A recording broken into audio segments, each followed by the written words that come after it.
ساعات كتير بنشوف خطوط اونلاين على النت بتعجبنا، بتبقى خطوط مثلا انجليزيه بتعجبنا شكلها، وفي نفس الوقت بنبقى عايزين نعرف الخط ده اسمه ايه عشان نعرف نستخدمه. فانا جايلكم النهارده بطريقه ان انت ازاي تدور على الخط نفسه اللي بتشوفه على النت، لو عجبك حاجه شبهه ازاي بتقدر توصل للخط ده، او على الاقل خط مشابه ليه بنسبه كبيره جدا. فيلا بينا نشوف الطريقه دي. اول حاجه هنيجي في البحث نكتب فونت ماتش.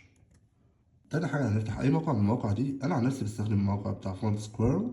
بعد كده بيطلب مني إن أنا أعمل أبلود للإيمج الموجود فيها التكست اللي إحنا بنحاول نجيب حاجة بديل ليها أو اللي شبهه، فبنعمل أبلود للخط نفسه أو للصورة اللي فيها الخط. وبعد كده المفروض إن هو الصورة هنا لو قعدنا شوية عشان تحمل، فالمفروض إن المربعات الحمراء دي بيبقى بنحدد بيها كل مربع عبارة عن حرف من الحروف، ولكن أنا حاليا كل اللي هعمله هضغط على ماتش ريتد.